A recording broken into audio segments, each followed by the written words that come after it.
आपका नाम show stopper dolphin, आप समंदर में पैदा हुई थी या आपके पेरेंट्स इंस्पायर हो गए थे किसी बीच हॉलीडे पे?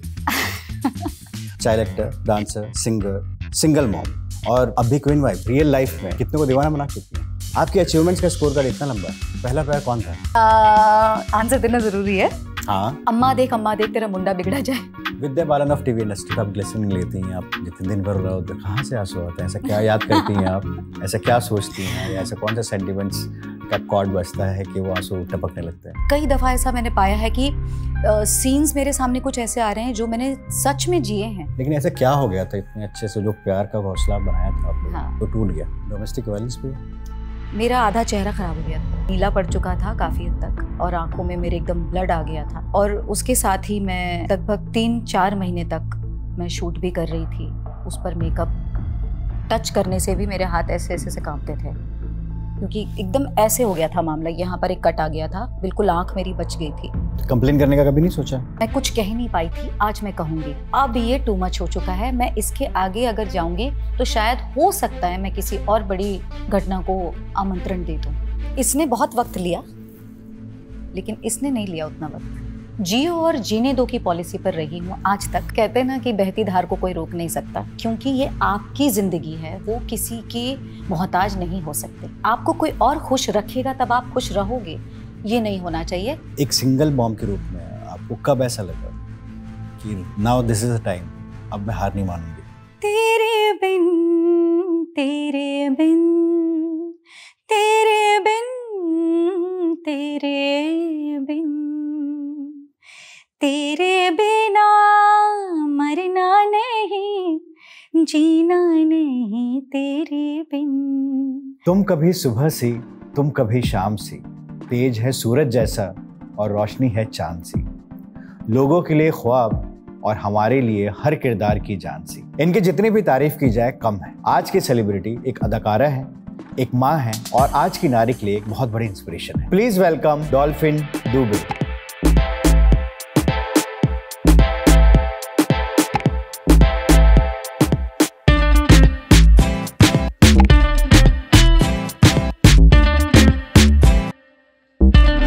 आइए मैम। आइए मैम। मैं अच्छी हूँ, थैंक यू। मैम आपकी आंखें बहुत खूबसूरत।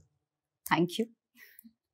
सेट पे तो इन आंखों का जादू तो चला ही होगा, काफी लोग दीवाने हो होंगे, लेकिन रियल लाइफ में कितने को दीवाना बना चुकी हैं?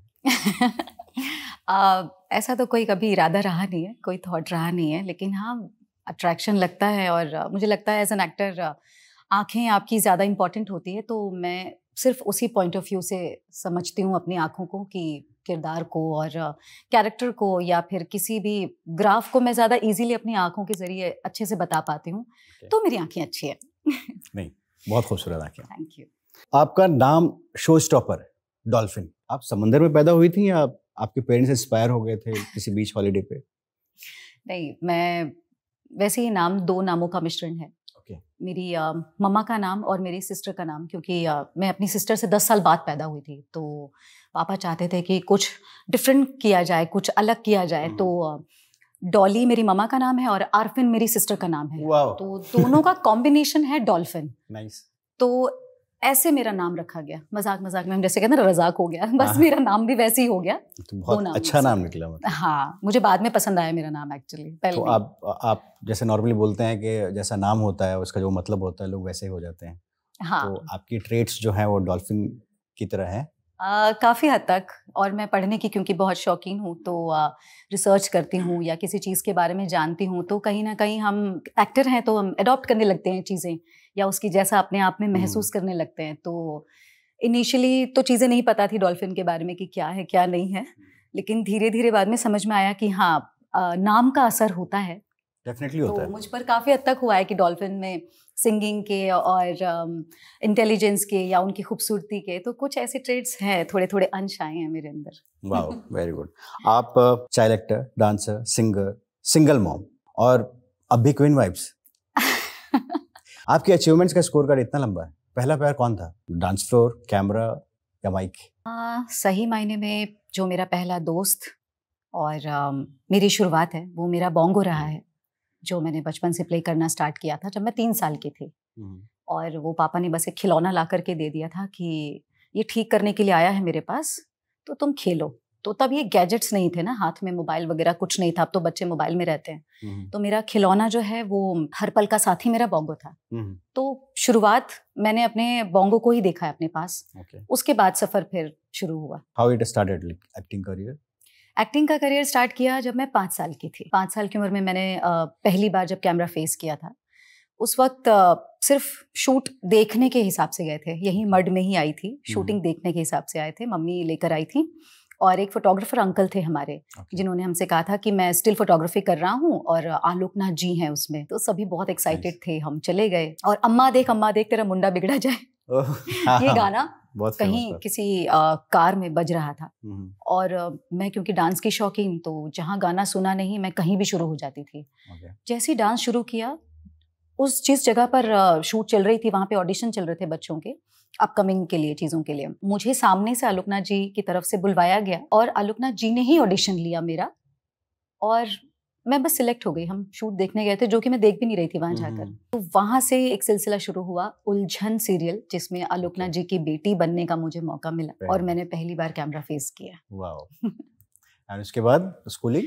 उसके बाद स्कूल में तो खैर एक सर्वश्रेष्ठ छात्रा के तौर पर मैं काफ़ी सारी प्रतियोगिताओं में भाग लेती और मैं क्योंकि हिंदी माध्यम से मेरी पढ़ाई हुई श्री घनश्यामदास पोद्दार विद्यालय से, तो हिंदी में अच्छी, भाषण में अच्छी, सुलेख प्रतियोगिता हो, चाहे कविता हो, चाहे मैं नाट्य में सबसे पीछे थी वहाँ। मैं नाटक में कभी भाग नहीं लेती थी। मुझे अगर सिंगिंग करनी है या मुझे लिखना है या भाषण देना है तो मैं बहुत आगे रहती थी। तो पढ़ाई के लिए फिर एक थोड़ा सा गैप आ गया था जब मैंने टीवी स्टार्ट किया। उसके बाद फिर मैंने एक कमर्शियल ऐड किया जब मैं 4th स्टैंडर्ड में थी, जिसके उस वक्त मैंने अपने होर्डिंग्स भी देखे, जो कि वो था सनसिल्क ऑयल का, फूड ऑयल था वो, और लिलीपुट सर के साथ में मौका मिला था करने का। तो तब कुछ नहीं पता था क्या कर रहे हैं क्या नहीं, तो एक का फेस थे उस प्रोडक्ट का और ब्रांड एम्बेसडर के तौर पर वो करने का मौका मिला। और फिर एक बार और गैप आया जब मम्मी ने कहा कि अभी 10वीं तक मामला है ऐसा कि तुम्हें पढ़ाई करनी चाहिए। और उसके बाद मैंने 15 साल की उम्र से फिर से रीस्टार्ट किया, जो कि हरियाणवी फिल्मों से मैंने स्टार्ट किया एज मेन हीरोइन। तो वहाँ से फिर सिलसिला मेरा शुरू हुआ और फिल्म्स से मैंने स्टार्ट किया, रीजनल फिल्म से, और वहाँ से मैंने प्लेबैक सिंगिंग भी शुरू की, क्योंकि मैं संगीत जब सीख रही थी तब मैं 10-11 साल की थी। और क्योंकि पापा मम्मी दोनों सिंगर हैं, तो एक्टिंग को लेकर के उतना कभी था नहीं अप्रोच, सिंगिंग ही करनी है, आपको सिंगर ही बनना है। तो मुझे गांधर्व विश्वविद्यालय से मुझे क्लासिकल सिंगिंग के लिए अप्रोच करवाया गया कि नहीं, यहाँ से सीखो। और क्योंकि मैं इंस्ट्रूमेंट प्लेयर भी हूँ, तो मेरे लिए भातखंडे पद्धति तो जानना ही था, लेकिन पलुस्कर पद्धति जानना इसलिए ज़रूरी है। क्या है ये पद्धतियाँ ये हैं कि एक इंस्ट्रूमेंट प्लेयर के लिए भातखंडे पद्धति जो है, उसमें इंस्ट्रूमेंट की नॉलेज जो है, जो एक नोटेशन होती है, जब हम नोटेशन की कॉलम्स बनाते हैं तो एक 4 कॉलम्स होती हैं, तो उसमें बीट्स होते हैं, 2-4 है ना, 2-4 और 2-6। वो हमें भातखंडे विधि के जरिए ही समझाया जा सकता है, जिसे हम इंग्लिश नोटेशन कहते हैं। And when it comes to singing, तो हमारी वोकल की जब हम बात करते हैं तब हमारे पास में क्लासिकल के नोट्स होते हैं या उसकी कुछ मात्राएं होती हैं, उसकी नोटेशन अलग होती है, तो वो पलुस्कर पद्धति के हिसाब से होती है। तो दोनों का कॉम्बिनेशन ऐसा है कि अगर एक सिंगर कोई इंस्ट्रूमेंट प्ले करना जानता है तो वो उसका प्लस हो गया, उसके लिए वो एक एडिशनल चीज हो गई। और अगर एक इंस्ट्रूमेंट प्लेयर है, वो सिंगर भी है और प्लस उसने कहीं ना कहीं कोई क्लासिकल डांस सीखा है, तो वो उसके एक्सप्रेशंस को और मजबूत करता है। तो मैं आज जो भी कर रही हूँ, जिसे मैं कहूँ कि मुझे लोग एज एन एक्टर जानते हैं, यही चीज़ है जो मैंने कभी कहीं सीखी ही नहीं। मैंने म्यूजिक में सीखा, अपने आप को डाला, मैंने अपना वक्त दिया। एज एन इंस्ट्रूमेंट प्लेयर मैंने 12 इंस्ट्रूमेंट सीखे। मैंने क्लासिकल डांस की भी बेसिक नॉलेज ली, जो कि मुझे एक्सप्रेशंस के लिए चाहिए थी। और उसके अलावा मैंने सिंगिंग में अपने आप को कुछ 5-6 साल रखा और फाइनली रिजल्ट आपके सामने बैठा है। फैंटास्टिक। अगर आप पीछे मुड़ के देखें तो क्या ज़्यादा मज़ा था या क्या फैसिनेटिंग ज़्यादा था, कि बचपन में सेट्स पे मस्ती करना या अब जब आपके पास पावर है कोई रोल एक्सेप्ट करना या रिजेक्ट करना? सबसे ज़्यादा मज़ेदार मेरे लिए था इंस्ट्रूमेंट प्लेइंग, ऑलवेज, क्योंकि मैं एक कंपोज़र बनना चाहती थी हमेशा से। और मैं जब भी जिन जिन लोगों के बीच भी उठी बैठी बचपन में, आज भी लोगों के लिए वो कहीं ना कहीं ड्रीम है कि हम नदीम जी, श्रवण जी के साथ कभी बैठने का मौका मिले। आपने नदीम नाम लिया तो आई थॉट या जी जी, तो लोग सोचते हैं और उम्मीद करते हैं कि हम म्यूज़िक इंडस्ट्री में हैं तो कभी मौका मिले उनसे सीखने का, बैठने का। तो मुझे रिकॉर्डिंग स्टूडियोज़ में बैठने का और सीखने का बहुत मौका मिला इन लोगों के साथ में, जो कि लेजेंड्स हैं और इतनी प्यारी-प्यारी कॉम्पोज़िशन की हैं। तो सबसे ज़्यादा मिसिंग पॉइंट मेरे लिए लाइफ़ का वही है। लेकिन फॉर्च्यूनेटली अनफॉर्च्यूनेटली पापा का थॉट सही था कि तुम्हें मेन स्ट्रीम लाइट में रहना चाहिए या तुम्हें सेंटर ऑफ अट्रैक्शन बनना चाहिए। उसके लिए तुम्हारा सिंगिंग में रहना बहुत ज़रूरी है, क्योंकि दिखोगी तभी दिखोगी, वरना तुम गुम हो जाओगी। तो उनकी ख्वाहिश और कहीं ना कहीं एक लॉजिकल पॉइंट को समझते हुए कि ठीक है, और वही होता है फिर आपको एक पुश, एक प्रॉपर पुश भी चाहिए होता है उसके लिए, एक सही प्लेटफॉर्म, सही लोग, सही वक्त। और उस वक्त में मुझे जो भी मिलते जा रहे थे, मुझे अप्रोच ही सिंगिंग या म्यूजिक से ज़्यादा एक्टिंग के लिए ही अप्रोच कर रहे थे कि you look good, you look beautiful, you know singing, you know dancing, तो तुम्हारे लिए ये मुश्किल नहीं होगा। और मेरा हमेशा एक जवाब होता था कि यही चीज़ मैंने नहीं सीखी है, मुझे एक्टिंग नहीं आती, मैं एक्टिंग नहीं कर सकती। जैसी वक्त बीता है और जब भी कोई मैंने परफॉर्मेंस दी है तो मैंने कॉम्प्लीमेंट्स में यही पाया है कि नेचुरल करती हो, एक्टिंग नहीं करती। और मैंने कहा है कि मुझे एक्टिंग नहीं आती। नहीं, वो तो डेफिनेटली है कि आप वर्सेटाइल हैं और एक्टर तो कमाल की हैं। Thank you. तो आपका इनिशियल ईयर्स में या अभी तक ऐसे कौन कौन से प्रोजेक्ट्स हैं जिसमें आपको रिकग्निशन मिली, आपको नाम मिला? मेरे लिए एक नई उड़ान भरने वाला सब्जेक्ट ही मेरी जिंदगी में जो मैंने नई उड़ान भरी, वो उड़ान था, कलर्स का जो शो था। और वहाँ तक का सफ़र मुझे कंप्लीट करने में लगभग, मैं कह सकती हूँ 15 से 10 साल का सफ़र मैंने तय किया कि जहाँ पर मैं फैंस को देखूं, जहाँ मुझे लगे कि यार आप बाहर निकले हो तो लोग आपके साथ सेल्फीज खिंचवाना चाहते हैं। वो एक आनंद मैंने उड़ान के बाद उठाया, जिसे मैं कहूँगी कि मुझे सेलिब्रिटी, लोगों ने जब कहा कि आप भी सेलिब्रिटी हैं, तो मैंने कहा कि अच्छा, इसके बाद हुआ है ये। तो इतना लंबा वक्त गया और उड़ान के बाद चीज़ें एक नए पायदान पर पहुंची, एक नेक्स्ट स्टेप लिया मैंने और फिर मुझे लगता है कि बढ़ती चली गई। वहाँ तक पहुँचने में जब मैंने 21 साल 22 साल की उम्र से क्राइम पेट्रोल और सावधान शुरू किया था, उड़ान में मुझे उन्हीं फॉलोअर्स ने सबसे ज़्यादा फ़ायदा पहुँचाया जो मुझे क्राइम में डिफरेंट तरीके के रोल्स करते हुए देखते थे। और वो चाहते थे कि मैम आपको हमें डेलीज में देखना है, हमें डेलीज में देखना है, क्योंकि गैप आता है ना आपको देखने के बाद एपिसोड्स का। और मुझे यही कहते थे कि आप हर बार क्यों नहीं करते। मैंने कहा कि डेली सोप नहीं है, क्राइम पेट्रोल है, आर्टिस्ट चेंज होते हैं। तो कहीं ना कहीं शायद सबकी दुआ भी लग गई इस बात की कि आपको एक ऐसा किरदार मिलना चाहिए जिसमें कि आप एक बेहतरीन परफॉर्मर के तौर पर नजर आए, कंसिस्टेंट वे में, वो ब्रेक ना लगे। तो वो उड़ान से पॉसिबल था। क्राइम पेट्रोल तो आपने काफ़ी किया है जी, काफ़ी। कैसा एक्सपीरियंस रहा क्राइम पेट्रोल में? क्राइम पेट्रोल में तो मुझे लगता है कि मैंने काफ़ी सारी स्टोरीज आपके साथ की हैं और आपके डायरेक्शन में एक एक्टर के लिए वो स्पेस इतना मौजूद होता है कि वो बंधन में नहीं बंधा हुआ है और आपसे सीखने मिलता है। आप चीज़ें हमें सिखाते भी हैं, बेशक से सिखाते हैं। और सबसे बेस्ट पार्ट होता है जो मैंने अभी कहा कि आपको एक्टिंग नहीं चाहिए होती है, आपको रियल चाहिए होता है। तो एक आर्टिस्ट को वो स्पेस देना कि आप स्पॉन्टेनियस कितने हो सकते हैं और उसी वक्त में आपके पास क्या क्या चीज़ें आ सकती हैं, एक्टर का पॉइंट ऑफ व्यू, वो सारी चीज़ें आपके साथ काम करके। और क्राइम पेट्रोल एक ऐसा प्लेटफॉर्म है जहाँ कॉस्ट्यूम का कोई ड्रामा नहीं है, कोई मेकअप ड्रामा नहीं है, आपके पास वक्त नहीं है इतना कि आप पहले से कोई प्रिपरेशन करके आओ, आपके पास कम समय में आपको क्वालिटी के साथ क्वांटिटी निकालनी है।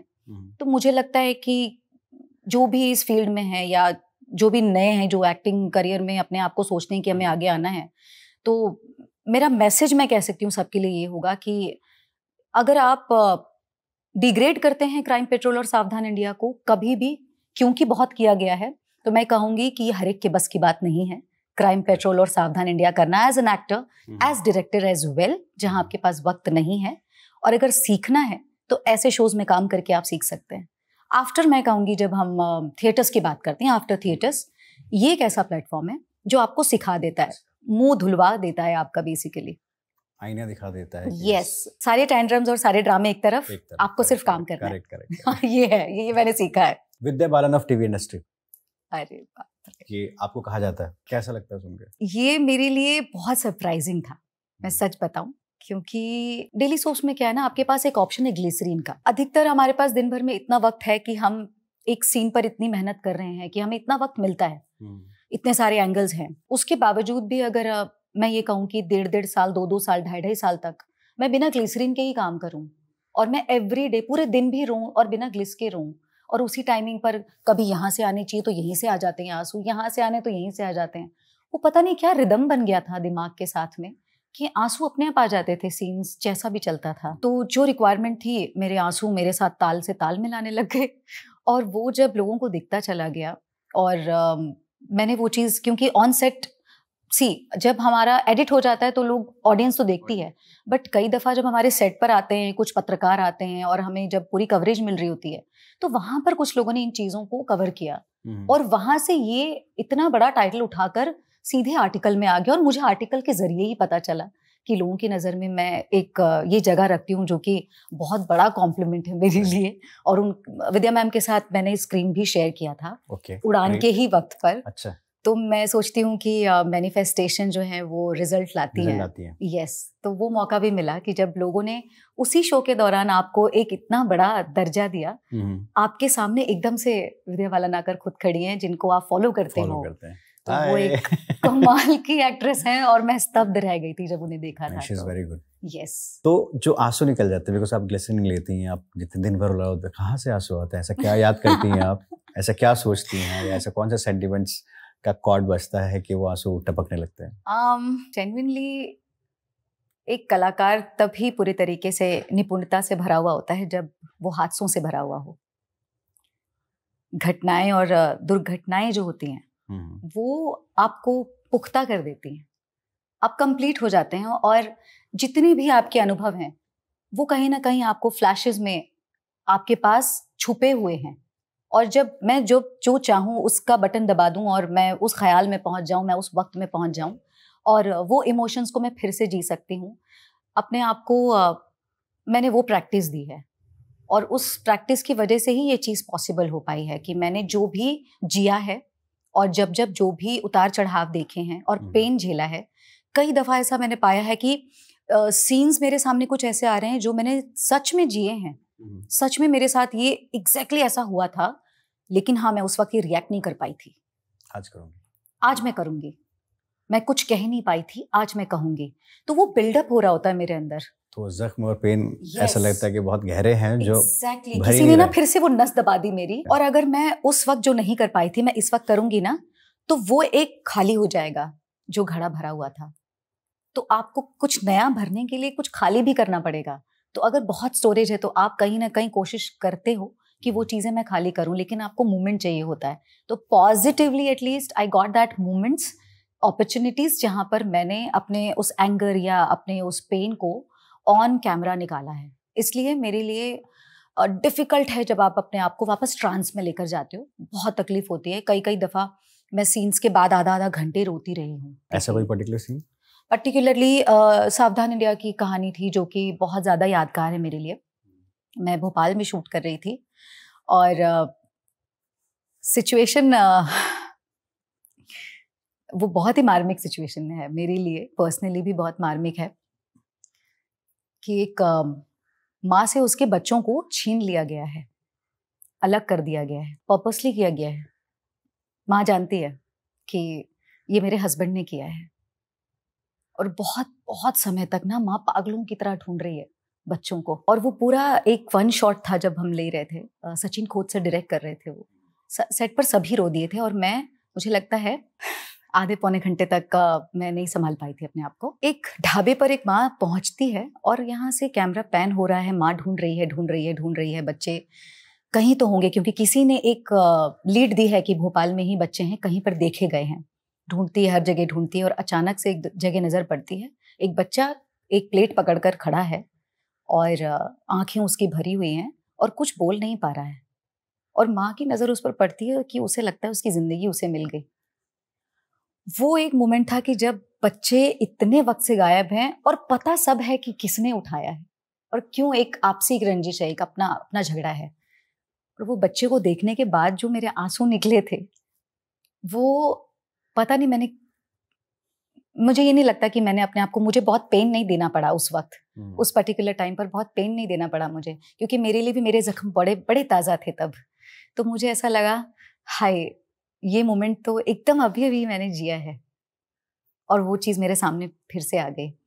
तो जो गुबार था वो पूरा बाहर निकाल दिया, और वो जो बच्चा था जिसने ग्लिसरीन नहीं लगाया था, वो मुझे रोते देख वो भी रो पड़ा था।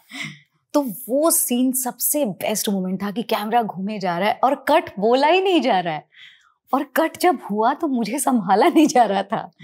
तो अभी भी सिचुएशन वैसी है कुछ? मैं एक्चुअली बहुत ज़्यादा सेंसिटिव और एक भावुक इंसान हूँ, मुझे ये पता है, और मैं इसे अपनी कमज़ोरी कभी भी नहीं बनाना चाहती।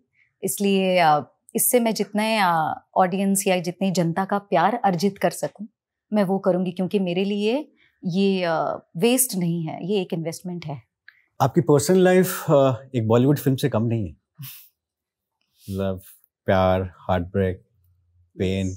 आपकी शादी अरेंज मैरिज थी या लव मैरिज? देखिए, इतनी सारी जब लोगों के जीवन पर हम कहते हैं ना फिल्म बनती है, लेकिन किसी का जीवन ही फिल्म हो तो कुछ ऐसा ही रहा है। ऑफ कोर्स ये लव मैरिज थी। मैं इसे बेवकूफ़ी या गलती का तो नाम नहीं दूंगी, क्योंकि उसी से एक बहुत ही खूबसूरत सी बेटी है मेरी। बहुत कम उम्र में शादी कर ली, और जैसा कि होता है, आप जल्दबाजी में कहीं ना कहीं चीज़ें थोड़ी सी बिखर सी जाती हैं। बहुत सारे लोगों के साथ हुआ है, और मुझे लगता है कि कुछ नया नहीं है, सिर्फ डील करने का तरीका मेरा नया है या अलग है, जिसे बैठ करके रोना या बैठ करके उस चीज़ के पीछे पड़े रहना या अपनी प्रोग्रेस को रोक देना किसी भी दुर्घटना की वजह से नहीं, और ना ही ये डील करने का तरीका है कि दूसरे को नाकामयाब बनाने में अपनी एनर्जी लगा दो।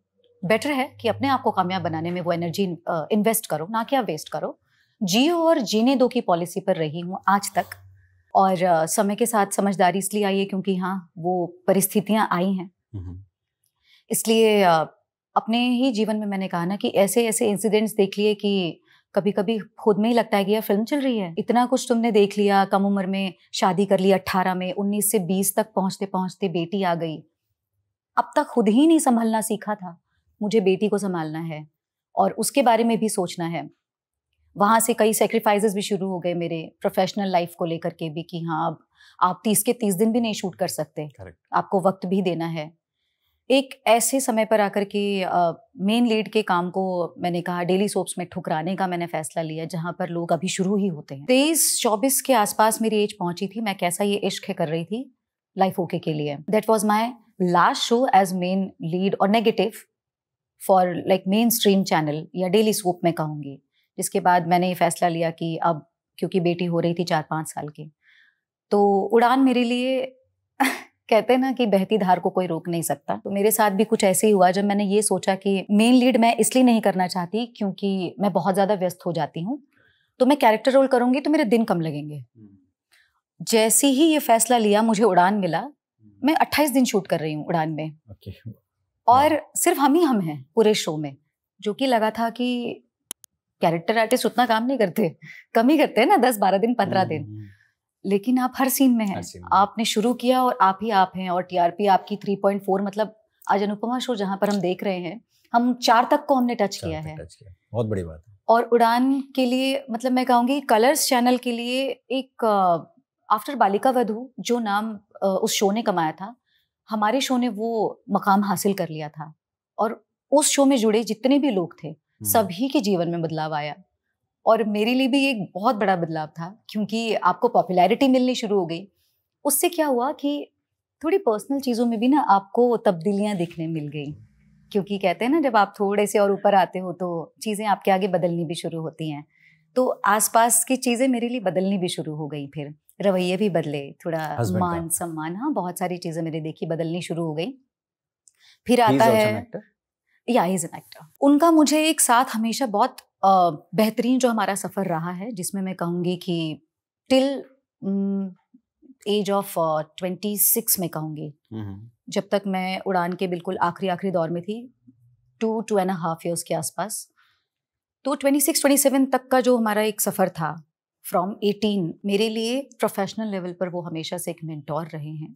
और एक गाइडेंस मिली है मुझे हमेशा से, क्योंकि वो एक सीनियर एक्टर हैं। मेरी नज़र में वो उस जगह पर हमेशा रहेंगे। और यस, मेरी बेटी के फादर हैं, तो वो एक रिस्पेक्ट हमेशा रहेगी। और मुझे लगता है कि ब्यूटी मेंटेन होनी बहुत ज़रूरी है। आपके जुड़े हुए रिश्तों के साथ बात करना या नहीं करना या कितने जुड़े हुए हैं, वो एक रवैया आपका एक काफ़ी होता है, जो आप अपना इनिशिएट देते हैं। तो वो एक ब्यूटी है जो मैं मेंटेन रखने की कोशिश करती आई हूँ, इनफैक्ट हम दोनों ही। तो ये तो काबिल तारीफ़ है आपकी कि आप वो ब्यूटी मेंटेन करने की कोशिश करते हैं, लेकिन वो ज़ख्म भरे नहीं है। लेकिन ऐसा क्या हो गया था, इतने अच्छे से जो प्यार का घोंसला बनाया था आप लोगों ने, हाँ, कि वो टूट गया और इतना कड़वाहट आ गई ज़िंदगी में कि आपके आंसू होता रुकते है, नहीं हैं? मिसअंडरस्टैंडिंग आ जाती हैं, कई बार दूसरों की वजह से आ जाती है, कुछ कही सुनी बातों की वजह से आ जाती है। जब वो कहते हैं ना, उसका उतना नाम हुआ है जो जितना बदनाम हुआ है, तो आपको बदनाम करके भी लोग कई बार जो है वो अपना नाम कर जाते हैं। अपने आप को गुड बुक्स में शामिल करने की भी कोशिश करते हैं। तो कुछ चीज़ें जो हैं आपको मेंटली अपने आप को संभालना होता है, एक भरोसा, क्योंकि जब आप वक्त भी कम देने लगते हो तब भी आपके बीच में बहुत सारी गलतफहमियां पैदा हो जाती हैं। तो कुछ ऐसी चीज़ें जो है वो होने लग गई जब मैंने कहा ना, फैसला लिया था कि समय अब कम दूंगी, यहाँ ज़्यादा दूंगी, बट होना वही है जो लिखा है। तो उस समय ये चीज़ें होनी लिखी थी। तो ये एक आर्ग्यूमेंट या मैं कहूँ कि मिसअंडरस्टैंडिंग ये पैदा हो गई और इस वजह से एक दूरियां आती चली गई और हमारा कम्युनिकेशन गैप होने लग गया। और फिर चीज़ें आप वर्स्ट होती चली जाती हैं। फिर तो आप ठीक करना एक समय के बाद शायद फिर आप भी गिव अप कर देते हो। डोमेस्टिक वायलेंस भी हुआ? डोमेस्टिक कहीं पढ़ रहा था वायलेंस तो मैंने देखा कि यार, yes, you have faced a lot of domestic violence. बिल्कुल कह सकती हूँ। किस मैं तरह उसे मैं उस बात को एडमिट करने में थोड़ी सी हिचकती भी हूँ, क्योंकि वही कहते हैं वो तार थोड़े से और छिड़ जाते हैं, तो एडमिट करने से मैं थोड़ी हिचकती हूँ इसीलिए। नहीं, आप किस्से कहानियों में तो इसलिए आई हैं कि हम जान सकें आपका पेन, दर्द, और आई गेस शायद आप वो इंस्पिरेशन बनेंगे लोगों के लिए कि जो शायद हाँ, ऐसे रिलेशनशिप में या फिर ऐसे वो डोमेस्टिक वायलेंस उन देखिए, सब ऊपरी चीज़ तौर से। पर किसी को जख्मी करना और आंतरिक तौर पर जख्मी करना, दोनों में बहुत अंतर होता है। कई बार लोग कोशिश करते हैं कि आपको शारीरिक तौर पर हम हानि पहुंचाएंगे तो आप मानसिक तौर पर आप वीक हो जाएंगे। कई दफ़ा ऐसा होता है। लेकिन मुझे लगता है मेरे केस में मुझे जितनी दफ़ा चोट पहुंचाई गई है शारीरिक तौर पर भी, मैं उतनी ही गति से मानसिक तौर पर अपने आप को रिकवर करते हुए पाई हूँ। और एक नई गति के साथ, मेरी गति पीछे नहीं हुई, मेरी गति और आगे ही बढ़ी है। तो अगर कभी भी कोई इंसान आप कोशिश करे ना कि आपको पीछे खींचना चाहे या आपको चोट पहुंचाकर ये चाहे कि आपका मोराल डाउन हो जाए, आपकी एनर्जी लो हो जाए और आपकी हैप्पीनेस छिन जाए, और जब वो सब छिन जाए तब आप प्रोग्रेस नहीं कर पाते। लेकिन यही आपको ला करके ना चीज़ों को पलटना है, क्योंकि ये आपकी ज़िंदगी है, वो किसी की मोहताज नहीं हो सकते। कि आपको कोई और खुश रखेगा तब आप खुश रहोगे, ये नहीं होना चाहिए। मेरे जैसे मैं केसेस के साथ की मैं बात कर रही हूँ। इतनी भी ज़्यादा मैं वुमेन एम्पावरमेंट की बात नहीं करूँगी जहाँ पर ये कहें कि लड़कियाँ हम अकेली ही काफ़ी हैं। नहीं, आपको फैमिली चाहिए, सबको चाहिए। पागल हो जाओगे आप वरना एक समय के बाद में। Correct. तो एक कंपेनियनशिप आपको चाहिए, या जिनके पास बच्चे हैं, जैसे मेरे पास है, बेटी है मेरे पास में, जिनके पास बेटा है, तो आप एक समय तक उनके साथ भी एक बहुत बेहतरीन सफ़र तक चल सकते हैं। उनसे भी बहुत कुछ सीखने मिलता है। आप अपना बचपना दोबारा जीते हैं, जो मैंने देखा है। तो अब जब मैं कभी कॉम्प्लीमेंट पाती हूँ तो मुझे अच्छा लगता है कि हाँ, मैंने अपनी तकलीफ़ों को अपने चेहरे या अपने शरीर पर उस कदर आने नहीं दिया। मैंने अपनी बेटी को देखा और उसके साथ फिर से बड़ा होना शुरू किया। तो कभी ऐसा नहीं लगा कि आपकी बेटी को बाप की ज़रूरत है, उसकी कमी महसूस नहीं हुई? जब वो खुद से मुझे कहती है कि मेरे लिए आप काफ़ी हो, तो मुझे बहुत अच्छा लगता है। आपको क्या फील होता है?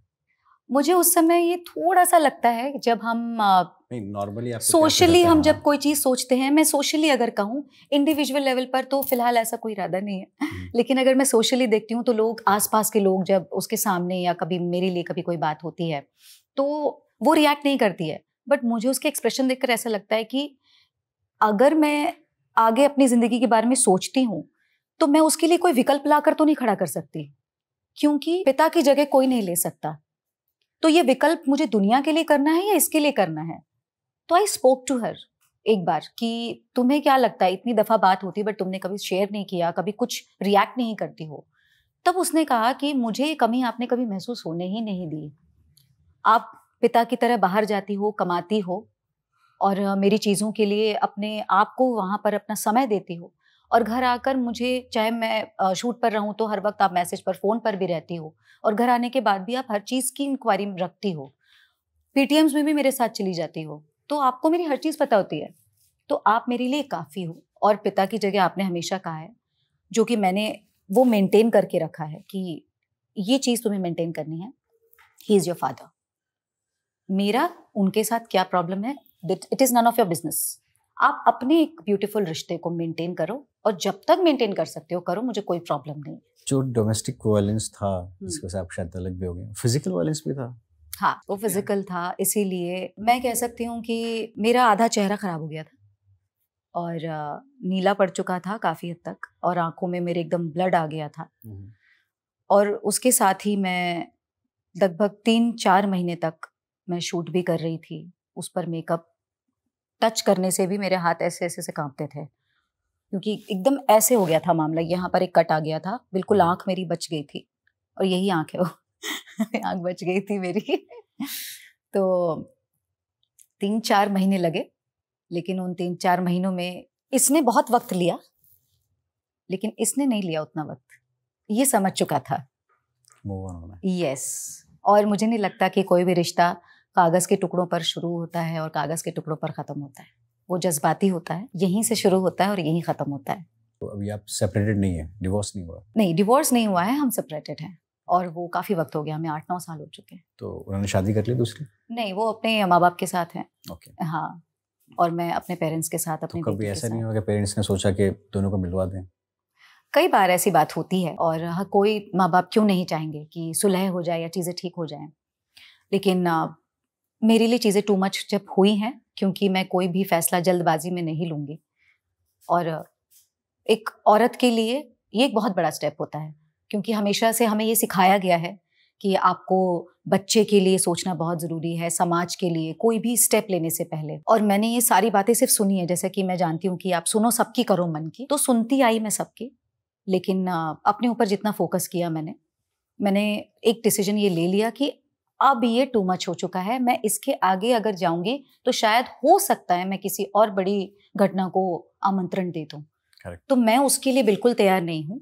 अब मुझे अपने काम पर ध्यान देना है, क्योंकि अब वक्त भी भाग रहा है और बच्चा भी बड़ा हो रहा है, मैं उसे और टॉलरेट करने नहीं दूंगी।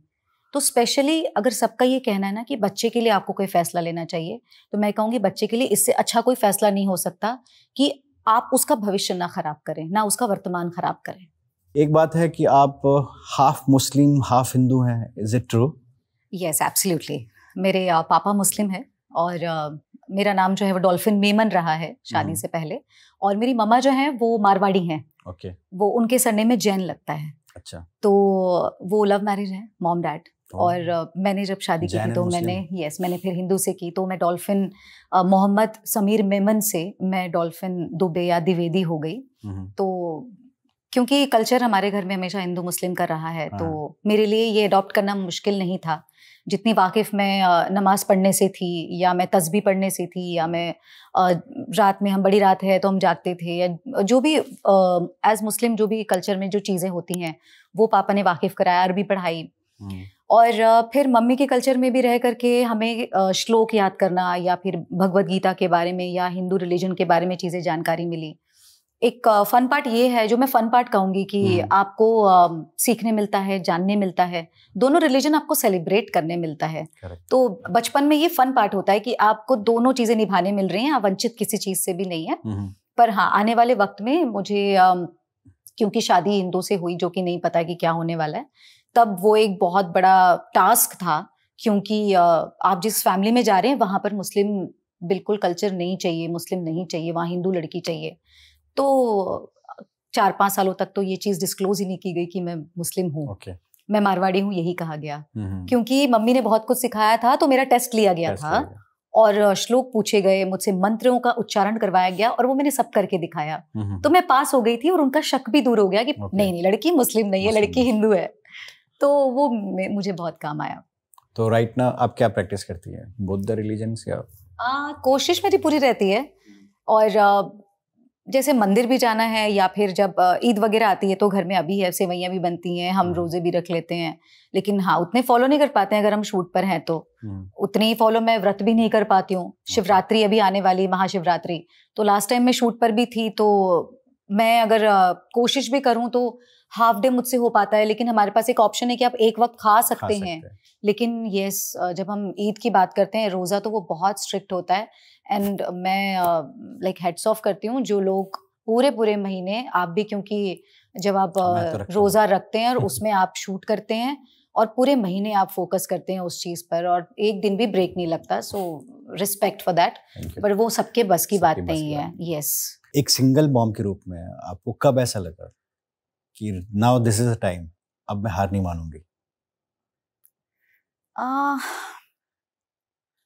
मेरे लिए ये मोमेंट, लाइक हार नहीं मानना, मैं इसे किस एक पीओवी से लूं, किस चीज से मैं हार नहीं मानना चाहती? लाइक रिलेशनशिप में थी, आपको प्रेशराइज किया जा रहा था, आपको टॉर्चर किया जा रहा था, डोमेस्टिक वायलेंस था। मेरे लिए वही पर्टिकुलर टाइम था जब मैंने कहा कि यहाँ तक कोई चीज अब आ गई है जो यहाँ तक नहीं पहुंचा था, कट मेरे चेहरे को खराब करने तक की नौबत आ जाए अगर। वो ऐसा किस लिए था? वो क्योंकि because he is also an actor, जैसा आपने बताया काफी अच्छा एक्टर है। हाँ, अब होता है ना कि कंपटीशन, नहीं, मैं कंपटीशन तो नहीं कहूंगी और मैं ये भी नहीं कहूंगी कि ना ये इंटेंशनली किया गया था, मैं ये भी नहीं बोल सकती, क्योंकि इंसान की मानसिकता पर आप तो नहीं, कोई जजमेंट नहीं ले सकती मैं। जितना भी आप रहे होगे, जितना भी आप साथ रहते हो किसी के ना, तो आप एक शख्स को जितना जानते हो उस पर एक अच्छी राय आपकी होती है, एक अच्छी सोच होती है। इसीलिए मेरी एक राय ऐसी कहती है कि ये इंटेंशनली नहीं है, वो एक moment, heat of the moment में आपके हाथ की कुछ चीजें ऐसी हैं जो आप एकदम से लग गई सामने वाले को। अगर एक बार लग गई हैं तो ये मान लिया कि ये गलती से हुआ। करेक्ट। आप सेम जगह पर फिर से प्रहार करते हो अगर, तो फिर मैं इसे क्या समझूं? तो मेरे लिए वो मोमेंट था पहला कि ये इतना ग्रांटेड कैसे लिया जा सकता है, मुझे ये टू मच हो गया कि मैं किसी चीज पे जज ही नहीं कर रही हूँ। और मुझे अगर लग गई है तो आपका जितना भी टेम्परामेंट हो वो इमीडिएट बेसिस पर नीचे आ जाना चाहिए, क्योंकि बच्चे के आगे वो ब्लड आ गया। तो वो जब बच्चे ने देखा ना तो शी स्टार्टेड क्राइंग, और उसके रोने के बाद में आप तब तो रुकोगे, लेकिन फिर भी आपका अग्रेशन, आपका गुस्सा क्यों? क्योंकि ईगो को आपने इतनी प्रधानता दे रखी है कि आपके लिए रिश्ता उस समय मायने नहीं रखता। और जिन जिन लोगों ने भी अपने ईगो को बहुत महत्व दिया है वो उन्होंने ही अपने रिश्ते खोए हैं। तो ऐसा ही कुछ उस वक्त मैंने देखा कि ये आज मेरे लिए टू मच हो गया है, क्योंकि अब किसी भी शख्स या किसी भी रिश्ते की गरिमा को रखा ही नहीं जा रहा है, सभी चीजों को ताक पे रख दिया गया है। चाहे वो मैं हूं, चाहे वो बच्चा हो, चाहे वो बुजुर्ग हो, बुजुर्गों तक को ताक पे रख दिया गया, उनके आगे भी अग्रेशन दिखा दिया गया। वो मोमेंट था जब मैंने कहा कि अब मैं निकली तो मैं वापस नहीं आऊंगी और ना ही मैं तकलीफ पहुंचाऊंगी। तकलीफ पहुंचाने वाला वक्त काफी है, तो मैं अपने आप को ठीक रख लूं और अपने बच्चे को मैं ठीक रखूं, क्योंकि पहले बच्चे की मानसिकता को ठीक रखने के लिए मुझे अपने आप को, शायद कई बार इनिशियली इतना आसान नहीं है कि आप एकदम से ठीक हो गए, नॉर्मल हो गए। बच्चे के मन से उन सारे दृश्यों को हटाने में मुझे 6-8 महीने तो ऐसे ही लग गए। बच्चा मानसिक तौर पे बीमार पड़ चुका था, उसके लिए ऐसा था कि मुझे चेहरा ही नहीं देखना, ऐसा था, बाहर नहीं निकलना, दरवाजे की खटखटाहट होती तो मुझे भी एक पल को ऐसा लगता कि क्या हो गया। तो वो एक सहमापन उसके अंदर, अपने आप को आपको स्ट्रांग रखना पड़ जाता है फिर ऐसे पर्टिकुलर टाइम में। लेकिन मैं जरूर कह सकती हूँ कि बच्चे आपकी बहुत बड़ी ताकत है, नो डाउट, बहुत बड़ी ताकत है, और उनकी आंखों से आप फिर से दुनिया जो है वो जीने की इच्छा रखते हैं और देखना चाहते हैं नए सिरे से। वरना हम कहते हैं ना कि मोटिव होना चाहिए कोई। जब भी हम किसी हादसे से गुजरते हैं तो हम कई दफ़ा ऐसे, हम इतने केसेस सुन रहे हैं कि लोग अपनी जान ले लेते हैं। वो क्या मानसिकता होगी? यही होगी ना, जब आप इच्छाएं मर जाए तो जीवन खत्म हो जाता है। इच्छाएं खत्म हो गई, मोटिव ही खत्म हो गया, जिनके लिए आपको जीना था वो ही आपकी जिंदगी से अब धीरे धीरे दूर होते जा रहे हैं। लेकिन ये आपका ही अंश है। तो मुझे लगता है कि मेरे लिए एक नई शुरुआत है जीवन की, वो मैंने अपनी बेटी की आंखों में ही देखी। कहा कि यार यही है जो मेरे लिए अब एक नई सुबह है, जो हो गया सो हो गया और उसे पीछे छोड़ना है। कंप्लेन करने का कभी नहीं सोचा? नहीं। And why? वो भी मेरी बेटी की मानसिकता को खराब कर सकता था। उसके आगे उसके पिता की छवि खराब हो सकती थी, जिसे मैं सुधारने की कोशिश कर रही थी। वो तो देख ही चुकी है। हाँ, वो तो देख ही चुकी है वो छवि। देख ही चुकी थी, उसके सामने ही थी सारी चीजें। और क्योंकि वो इतनी 6 साल उम्र, मैं नहीं कहूंगी कि बहुत ज्यादा होती है, लेकिन यस साइंटिफिकली भी 5 साल की उम्र के बाद जो भी आपके जीवन में बीता होता है वो आपको याद रहता है, 5 के पहले का नहीं रहता, क्योंकि आपका ब्रेन 90% डेवलप हो चुका है। करेक्ट। तो अब उसके आगे जो भी हुआ है ना, वो उसे याद रहेगा। लेकिन जो हुआ मैं उसे नहीं बदल सकती, लेकिन आने वाले समय में ऐसी चीजों को मैं उसके सामने रख सकती हूँ जिससे जो इमेज बिगड़ी है वो ठीक हो जाए। क्योंकि मैं जिन चीजों को नहीं ठीक करना चाहती, शायद यही है कि मैं ठीक ही नहीं करना चाहती। जो आप स्क्रीन पे दिखती हैं वो एक्चुअल लाइफ में नहीं। मैंने तो बहुत You are a fighter, but I guess... सामान तोड़े हैं, मर्डर किए हैं। मैंने कहा ना कि जब मुझे गुस्सा आता है ना तो सबसे पहले मुझे रोना आता है, लेकिन वही ऑन स्क्रीन जो है मैं रोती बाद में हूँ, पहले गुस्सा और कांड कर देती हूँ। तो ऐसे तो नहीं कहीं आपकी जो स्क्रीन जो प्रेजेंस है वो आपकी रियल लाइफ में आ गई, लोगों ने वैसा परसीव किया हो? नहीं, लोगों का परसेप्शन और लोगों का थॉट प्रोसेस मुझे लेकर के रहा है। और कई बार ऐसा भी मैंने सुना है कि आपके घर वालों को डर नहीं लगता, या आपके हस्बैंड को कभी डर नहीं लगा कि रात में आप नींद में उठकर कभी चाकू आपको मार देंगी, या गुस्से में आप स्किज़ोफ्रेनिक हो जाएंगी, क्योंकि आप एक स्प्लिट पर्सनैलिटी हमेशा प्ले करती हैं, जो कभी भी हंस दे और कभी भी रो दे। तो मेरे लिए शायद मैं इसे भी अचीवमेंट कहूँगी कि मैंने अपने से बिल्कुल मतलब ऑपोजिट किरदार निभाए और इतनी कन्विक्शन रखी कि लोगों को उसमें सच्चाई नजर आए। और मेरा तो काम हो ही जा रहा था गुस्सा दिखा दिखा के। मैं हल्की हो रही थी। मेडिटेशन। हेडलाइट जैसी आंखें आपकी, फुटबॉल जैसा चेहरा, कुछ याद आया इससे? हेडलाइट जैसी आंखें, फुटबॉल जैसा चेहरा नहीं। जब आप 16-17 साल की थी, किसी ने आपको बोला था क्या यही कि तुमको काम नहीं मिलेगा या ऐसा ऐसा है? ओह गॉड, ओह गॉड, मैं रिसर्च करके आया हूं, बहुत अच्छा लगा। ओह गॉड, ये मेरा तो मतलब मैंने अपने आप को बहुत बहुत रिड्यूस कर लिया, बहुत कम कर लिया, वरना सच में हेडलाइट जैसा चेहरा और फुटबॉल यहाँ के हेडलाइट जैसी और फुटबॉल जैसा चेहरा। हाँ। फुटबॉल में भी ऐसा था कि कई दफा मुझे लोगों ने कहा कि इतनी बड़ी आंखें हैं तो आपको सिर्फ विलन का ही किरदार मिल सकता है और पॉजिटिव तो कर ही नहीं पाओगी, और चेहरा बहुत बड़ा है, तुम्हें काम कौन देगा? मैंने कहा आप लोग अपने आप में डिसाइड नहीं कर पा रहे, रुकिए वो मैं कर लूंगी, आप लोगों को कुछ नहीं करना पड़ेगा, वो मैं खुद कर लूंगी। तो जो भी क्रिटिसिज्म आपको मिलता है लाइफ में, जो मैंने अपनी लाइफ में अपने ऊपर अप्लाई किया है, कि आपको कभी भी कोई क्रिटिसिज्म मिलता है तो 2 तरीके होते हैं, या तो इंसान उन बातों को सुन करके उदास हो जाए और वर्क करना छोड़ दे और बस बैठ जाए हाथों में हाथ धर के कि मुझे ऐसा बोल दिया गया, मुझे तो बुरा लग गया, या तो फिर उन कटाक्ष को आप इस तरीके से अपने जीवन में लें कि ये एक तरीके का चैलेंज है, अपनी लाइन ऊपर खींच दीजिए। यस, जैसे मैं कहती हूँ ना कि एक सेंटेंस के बाद एक डॉट होता है जो सेंटेंस को खत्म करता है, लेकिन वही डॉट एक नया सेंटेंस शुरू करता है। तो ये परसेप्शन चेंज करने के लिए आपके टैलेंट ने काम किया है, फिर आपकी आंखों ने असली जादू दिखा दिया? मेरे टैलेंट ने, ऑफ कोर्स, अपने ऊपर जब आप वर्कआउट करते हैं तो धीरे धीरे स्टेटमेंट लोगों की चेंज होने लग जाती है। करेक्ट। आपके प्रति जो विचारधाराएं होती है लोगों की, वो अपने आप बदलने लग जाती हैं, और आप काम करते जाओ और आपकी कामयाबी जब शोर मचाती है तो वो ही बेटर है लाइफ में। तो जिन लोगों से मैंने जो भी अपने लिए कटाक्ष सुने, अपने चेहरे को लेकर के, या हाइट कम है तो उस हिसाब से मुझे अपने आप को कैसे मेंटेन रखना है, कई दफ़ा मैंने अपनी आवाज़ को लेकर के सुना कि मेरी आवाज़ बहुत भारी है, जो मेरी पर्सनैलिटी के साथ मैच नहीं खाती। और एज सिंगर मैं जिन सिंगर्स को फॉलो करती आई हूँ उनके गाने जो हैं वो खरज वाले हैं, डेफ्थ वाले हैं, जिसमें कि हमारी उषा उत्थप जी हैं, हाँ, जो काफ़ी वो पॉप सॉन्ग्स भी गाती हैं, तो एक फेमिनिज्म वॉइस में नहीं गाती हैं, वो काफी मेल वर्जन होता है उनकी आवाज में। और इसके अलावा हमारी ये भी सिंगर थी जिन्होंने गाया था मथुरा नगरपति, शुभा मुद्गल जी, उनकी आवाज भी आप सुनेंगे तो इतनी बेस में है ना, जो अब के सावन ऐसे बरसे है ना, वो आपने सुना होगा, वो काफी फास्ट गाना है, जबकि वो एक बहुत ही सीखी हुई क्लासिकल सिंगर हैं। उनकी वॉइस भी बहुत खरज में है, एकदम हेवी डेफ्थ वॉइस है, but they are having a huge personality. और मेरे साथ ऐसा कि मेरी पर्सनैलिटी टाइनी और मेरी आवाज़ भारी है, तो उसमें भी काफ़ी सारे क्रिटिसिज्म थे। मैंने फिर कोरोना के टाइम पर उस पर भी ध्यान दिया और अपनी आवाज़ में एक मॉड्यूलेशन क्रिएट किया और अब मैं 2 आवाज़ों में गा सकती हूँ कम से कम। वो कैसे? एक जो मेरा बेस वर्जन है ही जिससे मैं बात कर रही हूँ, ये मेरी ओरिजिनल वॉइस है जो लोगों को मेरे शरीर के साथ मैच खाती हुई नहीं लगती थी। ओके। और इसके बाद मेरी पतली भी आवाज़ है। बताइए।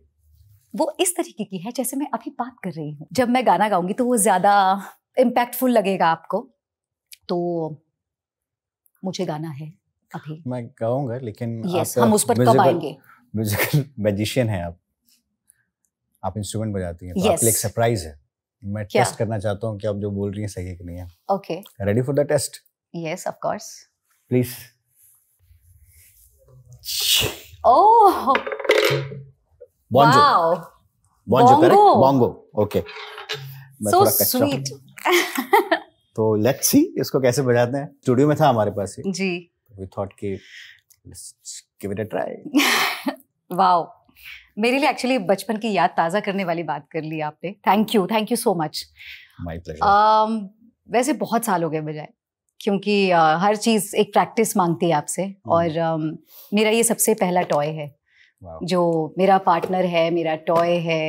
दिन रात किसी भी वक्त मैं इसके साथ मिलती थी, और मेरे लिए बहुत दूर दूर तक वक्त ना मिलने की वजह से आई एम वेरी हैप्पी। तो अब प्ले करना है मुझे? हाँ ऑब्वियसली, इसलिए आया है। ओके, हम कोई म्यूजिक इसके लिए प्ले करेंगे? कोई सॉन्ग मतलब हम प्ले कर सकते हैं? कर सकते हैं। कौन सा सॉन्ग आप बताइए। गाना है वो यस बॉस का, उदित नारायण। हाँ, उदित नारायण जी और अलका जी की आवाज में था, चूड़ी बजी है। स्पॉटिफाई पे। हाँ, एक्चुअली ये गाना ऐसा है जिसमें कि डफली, मटका, ढोलक, तबला, इतने सारे इंस्ट्रूमेंट्स बजे हैं, और मेरे लिए पहला चुनौती भरा गाना था ये। जो कि मुझे दिया गया था कि ये गाना है, इस एक बोंगो से इतने सारे इंस्ट्रूमेंट्स तुम्हें निकाल कर दिखाने आवाजें। तो ये वो गाना है, चुनौती भरा मेरे लिए। अब पता नहीं मेरे हाथ चलेंगे कि नहीं चलेंगे। बस थोड़ा सा इसे एक्चुअली ना पैर के बीच में रखकर बजाया जाता है, बट ठीक है।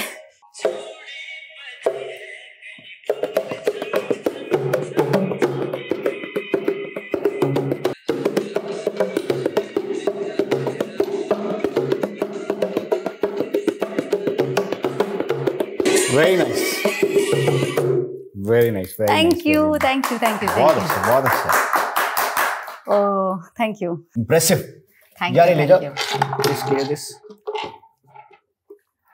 हाँ, बचपन की याद। एक और राउंड है हमारे पास, क्या? जो क्विक फायर राउंड है, जिसको हम रैपिड फायर टाइप्स बोलते हैं, जिसमें मैं बहुत बेकार हूँ। हाँ, तो 1 वर्ड देना है फटाफट, quick. Your first crush. Answer देना जरूरी है? हाँ। स्कूल टाइम पर। ओके। हाँ, मतलब टीनेजिंग में जो होता है सबके लिए, एक तरफा एक अफेक्शन, अट्रैक्शन, इन्फैचुएशन, तो वैसा था। Your ultimate on screen partner, the one who makes you feel like a star. Ultimate screen partner? हाँ, on screen partner. Okay, like को स्टार और को एक्टर। हाँ हाँ, जब आपको फील कराए you are the star, you are the best thing happened in their life, something like this. वैसे तो काफी सारे एक्टर्स रहे हैं, लाइक क्राइम में सबसे ज्यादा कंसिस्टेंट अगर मैं कहूंगी तो सुदीप सारंगी, जो कि अच्छे दोस्त और एक बहुत अच्छे को एक्टर रह चुके हैं। कई बार मेरे हस्बैंड बन चुके हैं, तो कई बार मेरे लवर बन चुके हैं। एक्स्ट्रा मैरिटल अफेयर भी उन्हीं के साथ हुआ है मेरा। तो मैं कहूंगी कि क्राइम पेट्रोल में सबसे ज्यादा अगर कंसिस्टेंट वे में किसी ने मुझे बहुत फील गुड कराया है या बहुत प्यार दिया है और लड़ाई भी की है, और अच्छा मुझे जिसके साथ लगा है एक एज अ को एक्टर और आपके साथ एक कंपैटिबिलिटी वाइज परफॉर्मेंस में भी, तो वो सुदीप सारंगी है। And one actor you would like to romance on screen? On screen, अभी तक वैसा मुझे नहीं लगता कि मैंने कभी किसी के लिए कुछ ऐसा फील किया है। मतलब मैं ठहरी ही नहीं है ऐसा कभी किसी पर। ठहराव जरूरी है। One quality in man which turns you off? ज्यादा ऊंची आवाज। Turns you on? खामोशी से मुझ पर अगर ठहराव या ठहर कर मुझे देख ही ले, 10 सेकंड भी अगर स्टेयर कर जाए तो वो चीज मेरे लिए काबिल तारीफ होगी। एक सीक्रेट फैंटेसी जो आपने अभी तक छुपा के रखा है?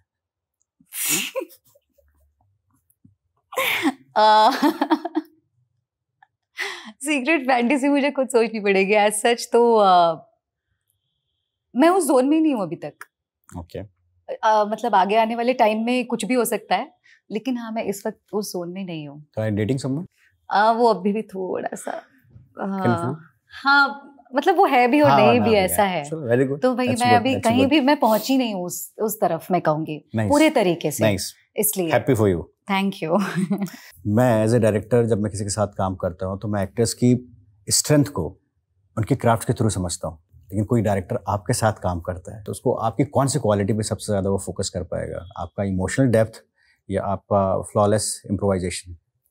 आई थिंक दोनों ही मैं कहूँगी यूजफुल हैं, और मुझसे दोनों ही क्वालिटीज़ मिल सकती हैं अच्छे से, क्योंकि इमोशनल पार्ट मेरा कहीं ना कहीं तो मजबूत है ही है, जहाँ मैंने आपको बताया ही है। एक डायरेक्टर कभी भी जो ढूंढता है अपने एक्टर में, वो डायरेक्टर्स एक्टर ढूंढता है कि डायरेक्टर के मन में जो चल रहा हो वो तुरंत के तुरंत उसे उसका चित्रण करके दिखा दे जो कलाकार। तो उस डायरेक्टर की भावनाओं को भी समझने में सक्षम हो वो कलाकार होना बहुत ज़रूरी है, उस डायरेक्टर के साथ काम करने वाला। तो मुझसे जो हेल्प हमेशा से मिलती है और मुझे लगता है जो मिलेगी भी, वो सुनना मुझे पसंद है। मैं डायरेक्टर के पॉइंट ऑफ व्यू को सुनती हूँ और वो क्या और किस नज़रिए से उस किरदार को जाता हुआ देखते हैं, मैं वो दर्शाने की कोशिश करती हूँ। तो जो मेरे पास पॉइंट्स हैं, जो कि चाहे मैं इम्प्रोवाइज़ करूँ या कोई चीज़ें अपने इमोशंस के ज़रिए दिखाऊँ, बट येस मुझे लगता है कि जब आप किसी डायरेक्टर के साथ काम करें तो उनके पॉइंट ऑफ व्यूज़ को अपने पॉइंट ऑफ व्यूज़ के साथ थोपने के बजाय मिल करके टीम वर्क में काम करेंगे तो एक से भले दो होते हैं कभी भी, तो चीज़ें और बेहतरीन निकल कर आएंगी। तो किस्से कहानी तो कभी ख़त्म नहीं होनी चाहिए, ना ही कभी इसका अंत है ना ही होगा। लेकिन जाने से पहले मैं आपसे रिक्वेस्ट करना चाहूँगा, जो आपकी वो 2 आवाज़ें थीं जिसमें आप बोले थे एक मेलोडियस आवाज़ है जिसमें आप गाना सुना सकती हैं, तो मैं चाहता हूँ कि ऐसा गाना आप सुनाएं जो आपकी पर्सनालिटी को या फिर अभी के आपके मूड को बताए, प्रेजेंट करें। ओके, जैसा कि मैंने बताया कि शुरू से ही एक डेफ्थ वॉइस हमेशा से रही है, जिसमें मैं भारी भारी जो गले के गाने थे वो हमेशा से गाती आ रही थी, और कोरोना के टाइम पर मुझे मौका मिला अपनी आवाज़ में एक मॉड्यूलेशन लाने का, जिससे मैं पतली आवाज़ों के गाने भी गा पाऊँ, कविता कृष्णमूर्ति जी या श्रेया घोषाल जी की भी। तो फिर कुछ ऐसे गाने मुझे मिले जहाँ पर मैंने फीमेल और मेल देखे कि मैं दोनों आवाज़ों को गा सकती हूँ। तो मैं उसमें से एक गाना आपको सुनाना चाहूँगी जो थोड़ा सा मैंने अपने हिसाब से इम्प्रोवाइज़ किया है अपने अंदाज में। प्लीज़। ओके, तो पहले जो मैंने वॉइस पर वर्कआउट किया है मैं वो सुनाऊंगी, उसके बाद सरप्राइज दूंगी। डन। श्रेया जी का बहुत खूबसूरत गाना है, वजीर फिल्म आई थी एक। तेरे बिन तेरे बिन तेरे बिन तेरे बिन तेरे बिना मरना नहीं जीना नहीं, तेरे बिन तेरे बिन तेरे बिन। तो ये वर्कआउट की हुई आवाज़ है जो कि काफ़ी मेहनत के बाद बनी है, एक नई आवाज़। Very beautiful. Thank you. लेकिन जो आवाज़ हुआ करती थी, जो कभी भी उतनी ज़्यादा एक्सेप्ट नहीं की गई, कि मैच नहीं होती है पर्सनैलिटी के साथ में, तो वो शायद आपको भी ऐसा फील आ सकता है जब मैं ये आवाज़ सुनाऊंगी आपको। शुभा मुद्गल जी का ही है, रेनकोट फिल्म का एक गाना है जो मेरा बहुत फेवरेट है। सुबह सुबह सुबह सुबह सुबह सुबह का ख्याल आज, सुबह सुबह का ख्याल आज, वापस गोकुल चले मथुरा राज, मथुरा नगर पति काहे तुम गोकुल जात, मनोहार भेष छोड़ नंद राज, सर से उतार के स्वर्ण ताज, राज द्वंद छोड़ भूमि पर आज, फिर काहे बांसुरी बजा। मथुरा नगर पति काहे तुम गोकुल जात। मथुरा नगर पति काहे तुम गोकुल जात।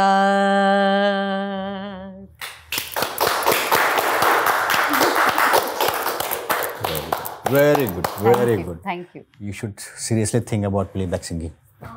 या शायद कहीं कुछ मंजूर था नियति को कि मैं पहले इस फील्ड में आऊँ, और अब हो सकता है कि मैं इस चीज़ का अब कहीं ना कहीं फ़ायदा उठाऊँ और एडवांटेज लूँ कि yes now I have a face value, तो शायद कहीं ना कहीं अब मुझे कोई एंटरटेन करे एज सिंगर। या हो सकता है कि उस समय उतनी मेरे अंदर कमियां रही हों थोड़ी, और पॉलिश करते करते आप प्रैक्टिस करते करते आपकी आवाज़ उतनी निखर जाती है। तो आज की तारीख में सिंगिंग जो है अब में और तब में काफ़ी अंतर आया है, इसलिए but thank you for this opportunity. Thank you, thanks lot, बहुत अच्छा लगा। Thank you so much, thank you.